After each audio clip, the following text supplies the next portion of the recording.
నమస్కారం. ETV live సగర్వంగా సమర్పిస్తున్న సుఖజీవనం కార్యక్రమానికి స్వాగతం. పెళ్ళైన కొత్త జంట అప్పుడే పిల్లలు వద్దు అనుకుంటే మాత్రం ఖచ్చితంగా కండోమ్ వాడుతుంటారు. ఎందుకంటే ఓరల్ పిల్స్ కంటే కూడా కండోమ్ అయితే సేఫ్గా ఉంటుందనే భావన ఉంటుంది.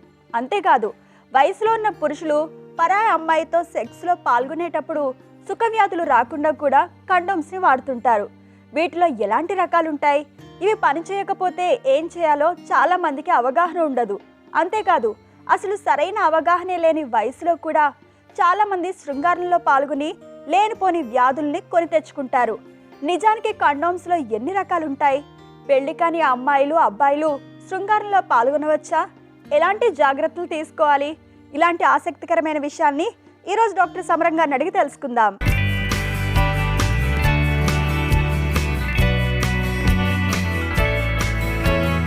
డాక్టర్ గారు, కండోమ్లు సుఖవ్యాధులు రాకుండా వాడేందుకును, గర్భం రాకుండా వాడేందుకును వేరువేరుగా ఉంటాయా? లేదండి, ఒకే రకమైన కండోమ్ సుఖవ్యాధులు రాకుండాను ఉపయోగించవచ్చు, అలాగే గర్భం రాకుండాను ఉపయోగించవచ్చు. కండోమ్లు అంతేగాని సుఖవ్యాధుల కోసం వేరే కండోము, గర్భం రాకుండా వేరే కండోమ్ అంటూ లేదు. మెయిన్గా ఏంటంటే, ఒకవేళ ఒక స్త్రీకి జబ్బు ఉందనుకోండి, ఆ స్త్రీకి రాకుండా మగవాడికి కండోమ్ ఉపయోగపడుతుంది. అలాగే ఒక మగవాడి జబ్బు ఉందనుకోండి, మగవాడు కండోమ్ పడితే స్త్రీకి రాకుండా ఉంటుంది. మగవాడు పురుషాంగ పుండు కానీ గన్నేరు ఇలాంటి జబ్బు అనుకోండి, ఏడ్చిన జబ్బు మగవాడి నుంచి ఆడవాడు ఆరగా కండోమ్ ఆరగానే మగవాడి వీర్యం స్త్రీ యోనిలో పడితే స్త్రీకి గర్భం వస్తుంది కనుక అది కండోమ్ అంటే మూసిద్దాం రాకుండా ఆపేస్తుంది. ఆ వీర్యం స్కలించిన తర్వాత ఏముంటుంది, కండోంలోనే ఉంటుంది. అందుకని కండోమ్ చివర చిన్న బుడగంత ఖాళీ ఉంటుంది. ఆ ఖాళీ దాంట్లోకి వీర్యం చేస్తుంది. అది ఒకే రకమైన కండోమ్ ఇక గర్భం రాకుండాను ఆపుతుంది, అలాగే సుఖవ్యాధులు కూడా సంక్రమించకుండా ఆపుతుంది అన్నమాట. అయితే మార్కెట్లో ఇంకో విచిత్రంగా ఏంటంటే, కండోముల రకాలు పెద్ద అంగం ఉన్న వాళ్ళకి పెద్ద కండోము, మీడియం వాళ్ళకి మీడియం సైజ్ కండోము, చిన్న కండోము అని మార్కెటింగ్ జిమ్మిక్స్తో సైజు బట్టి సైజులు అన్నీ ఒకటిలో ఉంటాయి, పెద్ద తేడా ఉండదండి. ఎంత సైజు అయినా ఒకవేళ 6 అంగుళాలు ఉన్నా 4 అంగుళాలు ఉన్నా ఒకటే కండోమ్ సరిపోతుంది. ఎందుకని కండోమ్ స్ట్రెచ్ అవుతుంది, సాగుతుంది. అంచేత 6 అంగుళాలున్నా 7 అంగుళాలున్నా అదే కండోమ్, 4 అంగుళాలు అదే కండోమ్. 4 అంగుళాలు వాడికి చిన్న కండోమ్, 7 అంగుళాలు పెద్ద కండోమ్ అంటే ఏమీ లేదు. ఎంత లాగితే అంత సాగుతుంది. రబ్బర్ అండి, లేటెక్స్ రబ్బర్ సాగుతుంది అంతే. మీకు అంగం చిన్నగా అనుకోండి, చిన్నగా ఉంటుంది, అంత లాగాల్సిన లేదు. ఏదైనా సరే పూర్తిగా పురుషం పూర్తిగా తొలగబడుతున్నమాట. కండోంలో ఇక డాటెడ్ కండోము, ఇలాగా దానికి కండోంలో రకాలు. కొంతమందికి ఏమో రంగులు, ఎర్ర రంగుది, నల్ల రంగుది, తెల్ల రంగుది, బంగారు రంగుది, లెమన్ రంగుది, రంగుల కండోమ్స్. ఇవన్నీ మార్కెట్ జిమ్మిక్స్. ఇంతేకాదు కండోంలో మళ్ళీ మల్లెల వాసన వేసేది, సంపెంగి వాసన వేసేది, గులాబీ వాసన వేసేది, ఇలాంటి కండోమ్స్ కూడా ఉన్నాయి. ఇవన్నీ అమ్ముకోవడం చేసేది జిమ్మిక్స్ తప్ప ఇంకేం కాదు. అంతే కండోమ్ అనేది కేవలం ఒకటే కండోమ్, అది అన్నిటికీ ఉపయోగపడుతుంది. డాటెడ్ కండోమ్ వల్ల ఎక్స్ట్రా ప్రెషరు, డాటెడ్ కండోమ్ అయితే ఎక్స్ట్రా ప్రెషర్ కాకపోవడం అంటూ ఏమీ ఉండదు. అదే condom is condom, that's all. అంతే ఖరీదు పెట్టి ఒక మామూలుగా తక్కువ ఖరీదు 100 రూపాయలు పెట్టి 200 రూపాయలు కండోమ్ కొనుక్కోసం పని లేదు. అది అమ్ముకోవడానికి వేసేది తప్ప ఇంకేం కాదు. అదే రెండు వేరు కండోమ్ మాత్రం లేవు. డాక్టర్ గారు, స్త్రీకి హెచ్ఐవి ఉంటే ఇక తల్లి అయ్యే భాగ్యమే లేదా? ఎందుకు ఉండదండి, తప్పకుండా ఉంటుంది. తల్లి అయిపోయి హెచ్ఐవి ఉన్నా ఆమె మందులు వాడినట్లయితే సంవత్సర కాలంలో ఆమెలో ఉన్నటి వైరల్ లోడ్ ఆల్మోస్ట్ జీరోకి వచ్చేస్తుంది. మిలియన్స్ ఉన్నప్పుడు కూడాను అవన్నీ కూడాను 1 ఇయర్లో, ఎంత ఎక్కువనా కూడా 1 ఇయర్లో అన్డిటెక్టబుల్ లెవెల్కి వచ్చేస్తుంది. ఎంతమంది హెచ్ఐవి ఉన్నా కూడా వాళ్ళ పిల్లల్ని కంటున్నారు, చక్కగా పిల్లలు పుట్టున్నారు. 1 ఇయర్లో తగ్గిపోతుందండి. 1 ఇయర్లో కంట్రోల్. అవి ఇన్ఫెక్టెడ్ అయిపోతుంది. తల్లి నుంచి బిడ్డకి ఆ వ్యాధి సంక్రమించదు. అంచేత తల్లికి హెచ్ఐవి ఉన్నప్పటికీ ఆమె మందులు వాడుతూ ఉంటే, ఒకసారి హెచ్ఐవికి లైఫ్లో మందులు వాడాల్సిందే కదా, ఆ మందులు మాత్రం ఆపకూడదు. కానీ వైరల్ లోడ్ అన్డిటెక్టబుల్ లోడ్కి వచ్చిన తర్వాత అప్పుడు ప్రెగ్నెన్సీకి ప్లాన్ చేసుకుంటే అప్పుడు పుట్టే బిడ్డకి ఆ జబ్బు రాకుండా చేసుకోవచ్చు. మామూలుగా పిల్లలు కావచ్చు, బిడ్డకి తల్లి కావచ్చు, ఆ భయం అవసరం లేదు. డాక్టర్ గారు, యోని మార్గం లేని స్త్రీలు ఉంటారా? యూరిన్ మార్గం లేకుండా అరుదుగా ఉంటారు. అంటే కంజెంట్ నామెరిస్ అనమాట. పుట్టుకతో యూరిన్ మార్గం మూసిపోయి ఉంటుంది, ఉండదు అసలు. గర్భాశయం ఉంటుంది అంతే, యూరిన్ మార్గం ఉండదు. అలాంటిది ఆర్టిఫిషియల్గా యూరిన్ మార్గం క్రియేట్ చేసి ఆ గర్భాశయం దగ్గరికి మార్గం క్రియేట్ చేయాలన్నమాట. టన్నెల్ తయారు చేయాలి. చేసినట్టయితే మామూలుగా వాళ్ళు సెక్స్లో పాల్గొవచ్చు, వాళ్ళు సెక్షువల్ ప్రెషర్ మామూలుగానే ఉంటాయి, మామూలు సంతానం కలుగుతుంది, మెన్సెస్ వస్తుంది, అన్నీ మారుతాయి. యూరిన్ మార్గం లేని స్త్రీలు మాత్రం ఉంటారు, లేకుండా ఉండరు. యూరిన్ మార్గం లేని ఉంటారు, గర్భాశయం లేని వాళ్ళు ఉంటారు, ఫెలోపియన్ ట్యూబులు లేని వాళ్ళు ఉంటారు. ఇవన్నీ కూడా పుట్టుకుతూ ఉండేటి డిఫెక్ట్స్ అనమాట. వాటికి మనం కరెక్ట్ చేయొచ్చు. డాక్టర్ గారు, కడుపులో గ్యాస్ ఉంటే సెక్స్ డౌన్ అవ్వడం ఎందుకని? గ్యాస్ ఉండడం వల్ల ఏమవుతుందంటే మనకి ఒక రకమైన డిస్కంఫర్ట్, కడుపు ఉబ్బరం కుదురుకోండి, మనసు చిరాకుగా ఉంటుంది. చిరాకుగా ఉండి ఆ మనిషి సెక్స్ మీద కాన్సన్ట్రేట్, బరువుగా ఉంటుంది, ఉబ్బరంగా ఉంటుంది. ఎప్పుడైతే మూడ్ సరిగా ఉండకపోతే ఆ సెక్స్ కూడా సరిగ్గా ఉండదు, మనసు సక్కగా ఉండదు. అంతేకాకుండా ఈ గ్యాస్ వల్ల వచ్చే కెమికల్ చేంజెస్ కొద్ది బాడీలో కానీ బ్లడ్లో కానీ కొద్ది చేంజెస్ వల్ల ఆ ఎంజైమ్స్ని వాటిని కాస్త డిస్టర్బ్ చేస్తాయి. కానీ మెయిన్గా మాత్రం డిస్కంఫర్ట్. ఈ డిస్కంఫర్ట్ వల్ల, గ్యాస్ వల్ల వాళ్ళు వెళ్తారు. మందులు వాడితే మామూలుగా తగ్గిపోతుంది కదా. మందులు వాడి గ్యాస్ తగ్గడానికి మందులు వాడినట్లయితే గ్యాస్ తగ్గిపోతుంది, మామూలు సెక్స్లో మామూలుగా ఉండొచ్చు. డిస్కంఫర్ట్. అందుకనే ఆ భోజనం చేయగానే కడుపు నిండా భోజనం చేశారనుకోండి, వాడు అంటే సెక్స్లో పాల్గొనలేరు. ఎందుకంటే ఆ భుక్తాయాసం ఉన్నప్పుడు వాళ్ళు సరిగ్గా సెక్స్లో పాల్గొనలేకపోతారు. అంతకనికే. డాక్టర్ గారు, పెళ్లి కాని అమ్మాయి రొమ్ములో నుంచి పాలు కారుతూ ఉంటే ఆమెకు ప్రెగ్నెన్సీ వచ్చినట్లు అనుకోవచ్చా? ఎట్టి పరిస్థితుల్లో లేదు, అలాగా ఎట్టి పరిస్థితులు కాదు. ఎందుకంటే పాలు కారడానికి ప్రధాన కారణం ఆ స్త్రీలో హైపర్ ప్రొలాక్టినిమియా అంటే రక్తంలో ప్రోలాక్టిన్ హార్మోన్ ఎక్కువగా ఉండటం. పిట్యూటరీ గ్రంథి నుంచి ప్రోలాక్టిన్ అనే హార్మోన్ ఎక్కువ ఉత్పత్తి అయితే ఇక బ్రెస్ట్లో నుండి లాక్టిఫెరస్ ట్యూబ్యూల్స్ అంటాం, అంటే పాల గ్రంథులు స్టిమ్యులేట్ అయ్యి దానివల్ల పాల ఉత్పత్తి అవుతుంది. ఇప్పుడు గర్భిణీ స్త్రీ ఉందండి, ఆ గర్భిణీ స్త్రీలో ఏమవుతుంది, ప్రోలాక్టిన్ హార్మోన్ ఎక్కువ ఉత్పత్తి అవుతుంది బ్రెయిన్ నుంచి. ఆ ప్రోలాక్టిన్ గర్భిణీ స్త్రీలో ఆ వృక్షోదల వంటి ఆ గ్లాండ్స్ని, లాక్టిఫెరస్ ట్యూబ్యూల్స్ని స్టిమ్యులేట్ చేస్తే పాలు వస్తాయి. గర్భం రాకుండా కూడా కొంతమందికి ఈ బ్రెయిన్లో పిట్యూటరీ గ్రంథి నుంచి ఎక్సెస్గా ప్రోలాక్టిన్ హార్మోన్ ఉత్పత్తి అవుతుంది. ఆ ప్రోలాక్టిన్ హార్మోన్ వల్ల పాలు వస్తాయి. అది ఆమె ఇంకా కన్యే, ఆవిడ పెళ్లి కాలేదు, గర్భం రాలేదు, పాలు మాత్రం ఉత్పత్తి అవుతాయి. అంటే పాల ఉత్పత్తి కారణం దీనికి సంబంధం లేదు. సెక్స్లో పాల్గొనలేదా, గర్భం వచ్చిన సంబంధం లేదు. అదే ఎప్పుడు అయితే వాడు మాత్రం గుర్తురాలి. ఎప్పుడైనా సరే హైపర్ ప్రోలాక్టిన్ అంటే ఎక్కువ ప్రోలాక్టిన్ ఉన్నట్లయితే, వృక్షోదాన్ని చూస్తూ ఉంటే, పాలు వస్తుంటే తప్పకుండా పిట్యూటరీ గ్రంథి పరిశీలించాలి. ఎంఆర్ఐ తీయాలి, సిటీ స్కాన్ తీసి ఆ గ్లాండ్లో ట్యూమర్స్ ఏమి ఉన్నాయా. పిట్యూటరీ గ్రంథిలో ట్యూమర్స్ ఉంటే ఒక్కసారి ఆ ప్రోలాక్టిన్ హార్మోన్ ఉత్పత్తి అవుతుంది అక్కడి నుంచి, దానివల్ల ఇది జరుగుతుంది. అప్పుడు దాని తగ్గట్టు చికిత్స చేయాలి. అంతేగాని పాలు నువ్వు ఎక్కడో కడుపు ఎవరితో కలిసింది, ఏం చేసింది, కడుపు వచ్చింది అని అనుకుంటే పర్వాలేదు, అది కరెక్ట్ కాదు. డాక్టర్ గారు ఒకరి విధంగా అడుగుతున్నారండి, నాకు పోలియో వచ్చి 2 కాళ్ళు చచ్చుపడ్డాయి, కానీ అంగస్తంభాలు చక్కగా ఉన్నాయి, సెక్స్ కోరికలు కూడా బాగానే ఉన్నాయి, నేను సెక్స్లో పాల్గొనాలంటే కుదరదా తెలియజేయండి అంటూ అడుగుతున్నారు. తప్పకుండా కుదురుతుంది, కుదరపడం ప్రశ్న లేదు. పోలియో వచ్చితే మజిల్స్ వీక్ అయిపోయాయి, మజిల్స్ పవర్ లేకుండా పోయింది 2 కాలాల్లోనూ, లేదా నడువు కూడా అయిపోవచ్చు. అయినప్పటికీ సెక్స్ పరంగా అటానమస్ సిస్టమ్ నార్మల్గా ఉంటుంది. Autonomous nervous system, parasympathetic nervous system బాగానే ఉంటుంది. హార్మోన్స్ నార్మల్గా ఉంటాయి, సెక్స్ హార్మోన్స్ నార్మల్గా ఉంటాయి. పోలియో వచ్చి డ్యామేజ్ అయింది ఏంటి, మజిల్స్ సంబంధించిన నర్వ్స్ డ్యామేజ్ అయ్యాయి, మజిల్స్ అక్కడ అట్రఫీ అయిపోయాయి, దాంతో కాళ్ళు చచ్చుపడ్డాయి. కానీ సెక్స్ పవర్ మామూలుగా, అంగసములు మామూలుగా ఉంటాయండి, సెక్స్ పవర్ మామూలుగా ఉంటుంది. అయితే అతను మామూలు మగవాళ్ళలాగా అన్ని రకాల తిరుగులు చేయలేకపోవచ్చు, దాని కింద పడుకోవచ్చు, అంగం కోరిక కలుగుతుంది, మామూలుగా కోరిక కలుగుతుంది. ఒక అమ్మాయిని చూస్తే మోదు కలుగుతుంది, అమ్మాయిని చూస్తే అంగం స్తంభిస్తుంది, అంగం లేస్తుంది, గట్టిగా నిలబడుతుంది. అంటే అతను కింద పడుకుని పాసివ్గా ఉండి వైఫ్ పైకి వచ్చి సెక్స్ చేయొచ్చు. ఉపరతి మామూలుగా మగవాడు చేసినట్టుగా అన్ని రకాలుగా చేయలేపు, ఎందుకని కాళ్ళు చచ్చుకుంటుపోయినాయి కనుక 2 కాళ్ళు. కానీ మామూలుగా సెక్స్ చేయొచ్చు, మామూలు పిల్లలు పుడతారు. ఆ పుట్టే పిల్లలకి ఇంత పోలియో రావాలని లేదు, రాదు కూడా, సెక్స్ ద్వారా పోలియో రాదు. అంటే మామూలుగా పిల్లల్ని కనొచ్చు, అన్నీ మామూలుగా చేయొచ్చు, పెళ్లి చేసుకోవచ్చు, సెక్స్ ఎంజాయ్ చేయొచ్చు, అన్నీ మన ఉపరతిపత్రిగా కూర్చుని చేయొచ్చు. పూర్తి ఎన్నికలు పడిపోతే పక్షవాతం వచ్చి, మామూలు పక్షవాతం వచ్చి పడిపోయినప్పుడు కూడా మనకి అంగసంలో మామూలుగా ఉంటాయి, పారాసిన్ నర్వ్ నార్మల్ పనిచేస్తుంటాయి, హార్మోన్స్ నార్మల్ ఉంటాయి. సెక్స్లో కావాల్సిన ఏంటి, మామూలుగా పారాసిన్ నర్వ్ పనిచేయడం, తర్వాత హార్మోన్స్ రెండు ఉంటాయి. కాకపోతే ఇవి పోవు, ఇవి మామూలుగా ఉంటాయి కనుక మామూలుగా ఉంటుందంట.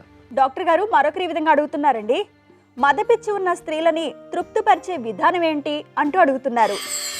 మదపిచ్చి ఉన్న స్త్రీని తృప్తిపరచడం అంటే మదపిచ్చి అనేది కాదండి, కొంతమందికి హైపర్ సెక్షువాలిటీ ఉంటుంది కొద్దిగా, అక్కడ తృప్తిపరచడం అంటే వేరే వాళ్ళ కోసం ఎక్స్ట్రా ఏదో చేసేయాలని ఏమీ లేదు. వాళ్ళతో చక్కగా మనసిచ్చి మాట్లాడి మనసు చేస్తే అదే వాళ్ళకి కొంత సెక్స్ పైన కోరిక, వాళ్ళ మైండ్ ఫ్రీగా ఉంటుంది, సెక్స్ని ఎంజాయ్ చేయాలని ఉంటుంది వాళ్ళకి. కాస్త ఏరికి భయం లేకుండా హాయిగా ఉండాలనిపిస్తుంది వాళ్ళకి, సెక్స్ ఎంజాయ్ చేయాలి ఫీలింగ్స్ ఉంటాయి. అలాంటి వాళ్ళు మామూలుగానే సెక్స్లో పాల్గొంటే, మనసిచ్చి పాల్గొంటే అమ్మాయితో బాగుంటుంది. ప్రత్యేకంగా దానికోసం మదపిచ్చి ఉన్న స్త్రీకి సెపరేట్గా సెక్షువల్ యాక్ట్స్ ఉంటాయని లేదు, మామూలుగా సెక్స్లో పాల్గొనడం ఆడుకున్న కోరిక ప్రకారం. మదపిచ్చి కాదు, హైపర్ సెక్షువాలిటీ అంటాం కొంతమందికి ఉంటుంది. కావాలి ఎక్కువసార్లు అనిపిస్తుంది అంతే. ఏం మగవాడు కనిపించట్లేదా 10 సార్లు కావాలని, అది అప్పుడేమో మగవాడిని అనరాన్ని మదపిచ్చాను, ఆడదాన్ని మాత్రం 4 సార్లు అడిగితే మదపిచ్చానేస్తారు.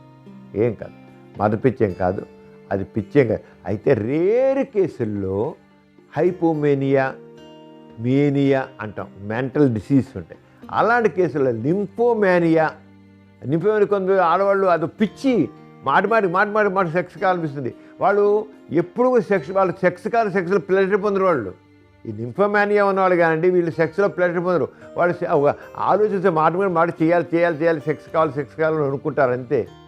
ఎంత చేయండి వాళ్ళకి సెక్స్లో ఏమవుతుంది, సాటిస్ఫాక్షన్ ఉండదు. మామూలు మనిషికి సెక్స్లో సాటిస్ఫాక్షన్ ఉంటుంది, కానీ లింఫోమేనియా కానీ మేనియా కానీ వాడు సెక్స్లో ఆనందం పొందరు వాళ్ళు. But they want sex number of times. వాళ్ళకి అసంతృప్తి ఉంటుంది, వాళ్ళకి డిస్సాటిస్ఫాక్షన్ ఉంటుంది. ఎందుకని మైండ్ వాళ్ళకి ఆ రంగా కండిషన్ అయి ఉండదు, సాటిస్ఫై కాలేరు వాళ్ళు, మనసులో తప్పు ఉంది. అంచేత లింఫోమేనియా ఉందేమో దాన్ని మదపిచ్చి అంటారు, లింఫోమేనియా కూడా మదపిచ్చి అంటారు. పిచ్చి అది కాదు మరి, లింఫోమేనియా ఇది పిచ్చి. హైపోమేనియా, నింఫోమేనియా, మేనియా అంటాం, వాటిలో ఉంటాయి జబ్బు. వాటికి మందు వాడాలి, అక్కడ సెక్స్గా చేయాల్సింది. మీకు నిజంగా మెంటల్ డిసీజ్ ఉంటే మాత్రం మెంటల్ డిసీజ్కి మనం ఆ రెస్పిరిడోన్ కానీ అలాంటి మందులు డాక్టర్ సలహా పైన వేసుకుంటే ఆ పిచ్చి తగ్గుతుంది, తగ్గితే మామూలైపోతుంది. డాక్టర్ గారు మరొకరి విధంగా అడుగుతున్నారండి, బహిష్టులు ఆగిపోయిన స్త్రీలతో పెళ్లి కాని కుర్రవాడు సెక్స్లో పాల్గొంటే అతని సెక్స్ హరించుకుపోతుందా, అతనికి ఎందుకు పనికి రాకుండా పోతాడా, తెలియజేయండి అంటూ అడుగుతున్నారు. ఏమీ లేదు, బహిష్టులు ఆగిపోయిన స్త్రీ అంటే మెనోపాజ్ వచ్చే స్త్రీతో సెక్స్లో పాల్గొంటే మామూలు ఎంత 18 ఏళ్ళ కుర్రవాడు సెక్స్లో పాల్గొని వాడి సెక్స్ ఏమీ హరించిపోదు. బహిష్టులు ఆగిపోయండి, అంత మాత్రాన నా స్త్రీలు ఎందుకు వస్తాయండి మార్పులు. అలానే ఆంధ్రప్రదేశ్ మగవాడితో ఒక 70 ఏళ్ళు వచ్చి 60 ఏళ్ళు 70 ఏళ్ళు వచ్చే వాడికి హార్మోన్స్ తగ్గుతాయి, టెస్టోస్టెరాన్ హార్మోన్ తగ్గుతుంది, వాళ్ళకు కూడా కొద్దిపాటి బాధలు ఉంటాయి. అయితే స్త్రీలో మెనోపాజ్ వచ్చిన బాధలు మగవాడికి ఆంధ్రప్రదేశ్లో ఉండవు. కానీ వాడు సెక్స్ పాల్గొని అప్పుడు అందరినీ ఒక 20 ఏళ్ళ అమ్మాయి ఒక 70 ఏళ్ళ అబ్బాయి మగవాడితో సెక్స్ పాల్గొంటే ఏం నష్టం కలుగుతుందా, అక్కడ ఆలోచన రాదు. కానీ మెనోపాజ్ వచ్చే స్త్రీతో పాల్గొంటే మాత్రం మగవాడికి ఏదో అయిపోతూ ఉంటారు, ఏమీ అవుతుంది. ఆడికి బహిష్టులాగే అంతే, ఒకటే గుర్తించండి, బహిష్టులాగే. కానీ సెక్స్ పరంగా షీజ్ ఆల్ రైట్. సెక్స్ పరంలో కోరికలు బాగానే ఉంటాయి, సెక్స్లో తృప్తి బాగానే ఉంటుంది, అన్నీ బాగుంటాయి. ఆవిడలో ఎటువంటి ప్రమాదకరమైన జబ్బులు ఏమి ఉండవు, ఆవిడ ఎటువంటి భయం ఉండవు, రసాయనికాలు ఉండవు. అంచేత బహిష్టులు అయిపోయిన స్త్రీతో 18 ఏళ్ళ కుర్రాడు 20 ఏళ్ళ కుర్రాడు అనుకున్న ఆ వయసు వాడు పాల్గొన్నా ఏమీ జరగదు, నష్టం జరగదు. డాక్టర్ గారు మరొకరి విధంగా అడుగుతున్నారండి, నేను లారీ డ్రైవర్గా పనిచేస్తున్నాను, ఒక్కసారి డ్యూటీ ఎక్కానంటే 15 రోజులు ఇంటికి వచ్చేది లేదు. దారిలో ఎందరో అమ్మాయిలు తగులుతుంటారు, వారు చాలా సెక్సీగా కనబడతారు, సెక్స్కి ఎంతో ప్రేరేపిస్తారు. ఎంత తమాయించుకున్నా ఉండలేకపోతున్నాను, పిచ్చి తెగింపు వచ్చేస్తోంది. ఏదైనా రోగం తగిలితే మందులు వాడుకుందాం అనిపిస్తుంది, అంతే తప్ప సెక్స్ మానడం లేదు. వీళ్ళని అనుభవించడంతో ఆ సెక్స్ ఆలోచన వదలకుండా వెంటాడుతుంది. ఇంటికి వెళ్ళాక కూడా భార్యను వదిలిపెట్టను. నాకు ఎయిడ్స్ ఉందో లేదో తెలియదు, కానీ చిన్న చిన్న రోగాలు మాత్రం తగిలాయి. నాలో రోగాలు ఉన్నప్పటికీ అవి బయటపడకుండా నేను ఆరోగ్యంగా ఉండాలంటే ఏం చేయాలి? తగిన సలహా ఇవ్వండి అంటూ అడుగుతున్నారు. చెప్పలేమండి ఇలా ఉన్నాడు. మరి రోగాలు ఎయిడ్స్ కూడా రావచ్చు కదా, తేలిక ఎయిడ్స్ వచ్చేస్తుంది కదా, గనేరియా వస్తుంది, సిఫిలిస్ వస్తుంది, శాంక్రాయిడ్స్ వస్తాయి, హెర్పిస్ సింప్లెక్స్ వస్తుంది, ఇవన్నీ వస్తాయి. మరి ఆయన అంత ఉండలేకపోతే కండోమ్ తప్పనిసరిగా వాడాలి. అది కూడా వాడకుండా ఉంటే మొత్తం అనుభవిస్తాడు. ఆయన ఇంకా అనుభవిస్తాడు. తనకు ఏదో రోగం వస్తుంది, దాంతోపాటు ఆ భార్య కూడా అందించేస్తాడు. చివరికి ఇద్దరు రోగాల దంపతులు కూర్చుంటారు. అంచేత అది ఆ తొందరపాటు జీవితాన్ని నాశనం చేస్తుంది. తప్పుని ఎయిడ్స్ తగలేడు అనుకోండి, ఇంకంతే జీవితం, ఇంక ఎయిడ్స్ పేషెంట్ అయిపోతాడు.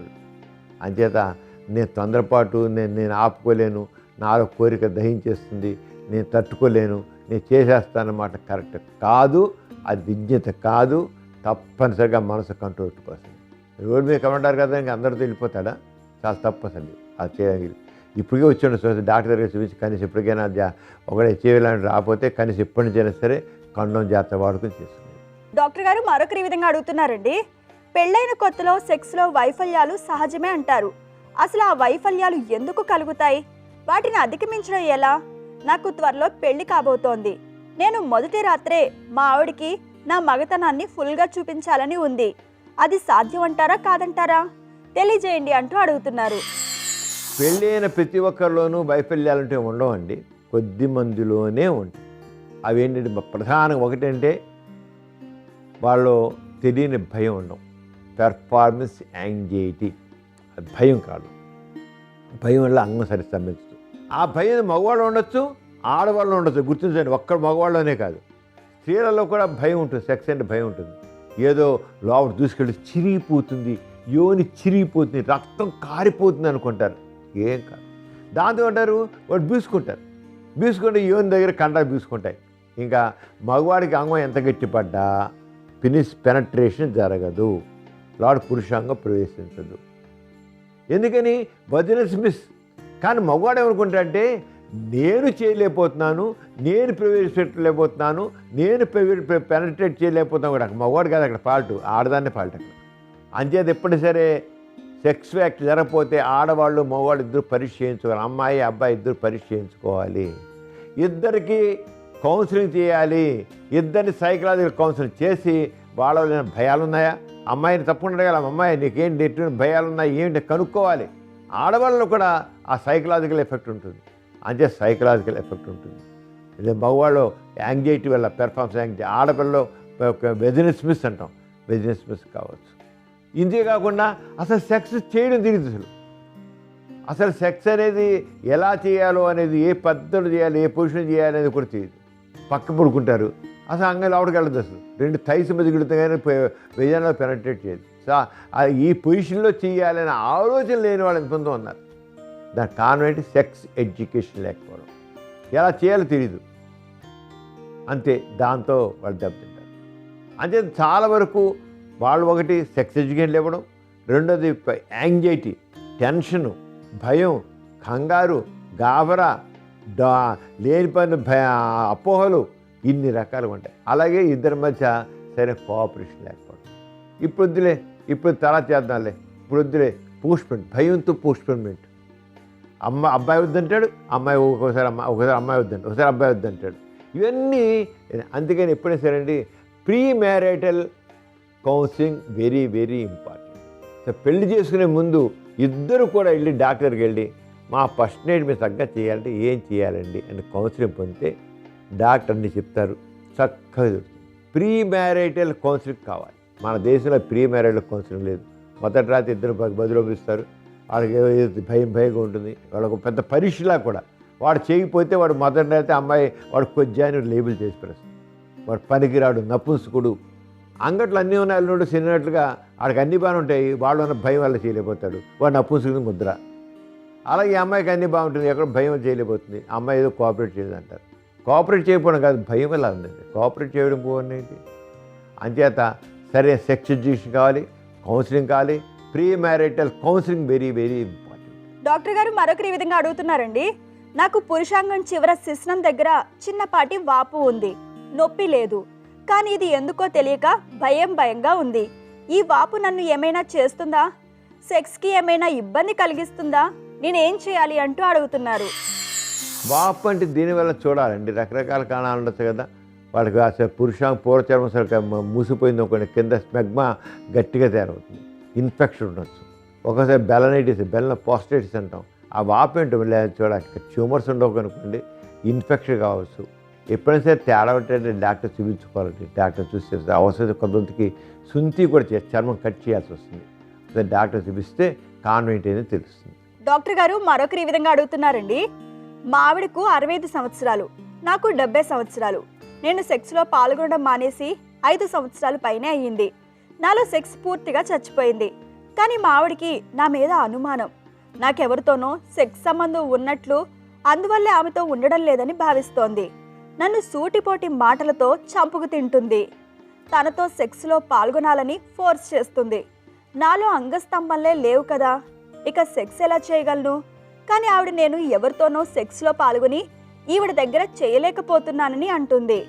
నేను ఈ గొడవ పడలేక చావాలని అనుకుంటున్నాను. చావే నాకు పరిష్కారమా, తెలియజేయండి అంటూ అడుగుతున్నారు. ఇది చాలా కామన్గా ఫ్యామిలీస్లో కనబడుతుంటుందండి. మగవాళ్ళకి ఏదో డయాబెటీస్ ఉంటుంది, కొంత మగవాళ్ళకి షుగర్ కంప్లైంట్ వల్ల, షుగర్ వల్ల వాళ్ళకి ఒక రకమైన బలహీనత వచ్చేస్తుంది. ఆ బలహీనత రావడంతో వాళ్ళు సెక్స్ చేయలేకపోతారు. డయాబెటిక్ న్యూరోపతి డెవలప్ అవుతుంది. అలాగే హార్మోన్స్ తగ్గుతాయి, హార్మోన్స్ కూడా చూస్తాయి. అంటే ఎప్పుడేనండి సెక్స్ బలహీనత ఉంటే దాచుకోకూడదండి. వైఫ్తో చక్కగా చెప్పుకోవాలి. ఇద్దరు కలిసి డాక్టర్కి వెళ్ళాలి. ఇద్దరి మధ్య మంచి ఆ రిలేషన్షిప్ బాగున్నట్లయితే తప్పేం లేదు, చెప్పుకుంటే నేను ఎందుకు చేయలేకపోతున్నాను, నాకెందుకు నేను ఫెయిల్ అయిపోయాను, ఒకసారి డాక్టర్కి వెళ్దాం, ఇద్దరం కలిసి వెళ్దాం, నువ్వు కూడా చెప్పేదు, నువ్వే నా గురించి ఏం చెప్పాలి చెప్పు అని వెళ్ళి మాట్లాడితే అసలు ఇద్దరి మధ్య రకంగా అపోహలు ఉండవండి. లేకపోతే చూడండి ఎవరితో కాంటాక్ట్లు ఉన్నాయి అనుకుంటుంది అంటున్నారు, అది కరెక్ట్ కాదు. ఎప్పుడైనా సెక్షువల్ ప్రాబ్లమ్స్ ఉంటే దాపరికం లేకుండా వైఫ్ ఏమో హస్బెండ్తో కానీ, హస్బెండ్ వైఫ్తో కానీ మాట్లాడుకోవాలి. దాపరికం లేకుండా ఇద్దరు కలిసి డాక్టర్కి వెళ్ళాలి. అప్పుడు ఏ గొడవ లేకుండా చక్కటి సహకారంతో ఇద్దరి మధ్య మ్యూచువల్ అండ్ అండర్స్టాండింగ్స్ అన్నీ బాగుంటాయి. అది ఎప్పటికైనా కమ్మునిపోయిన డాక్టర్ దగ్గర చూపించుకుంటే షుగర్ ఉందా, లేదా హార్మోన్స్ తక్కువ ఉన్నాయా, టెస్టోస్టెరాన్ హార్మోన్ తగ్గిపోయిందా, ఎలా ఉంది ఏంటో తెలిసి దాని ప్రకారం మందు పడితే మాలైపోతారు. చూసారు కదండి ఇవాళ సుఖజీవనం కార్యక్రమం. మీకు కూడా లైంగిక సమస్యలు కానీ, సంతానలేమి సమస్యలు ఏమైనా ఉంటే మీ సమస్యలను వాట్సాప్ ద్వారా పంపొచ్చు. 8008532087 అనే నెంబర్కి వాట్సాప్ చేయండి. మీ సమస్యలను మాకు ఈమెయిల్ చేయండి. మా ఈమెయిల్ ఐడి bms@etv.co.in. అలాగే మీ సమస్యలను మాకు ఉత్తరాల ద్వారా కూడా పంపొచ్చు. మా చిరునామా Sukhajeevanam, ETV live, Ramoji film city, Hyderabad 501512. ఇది ఇవాల్టి సుఖజీవనం కార్యక్రమం. మరొక చక్కని అంశంతో మళ్ళీ కలుసుకుందాం. అంతవరకు సెలవు, నమస్తే.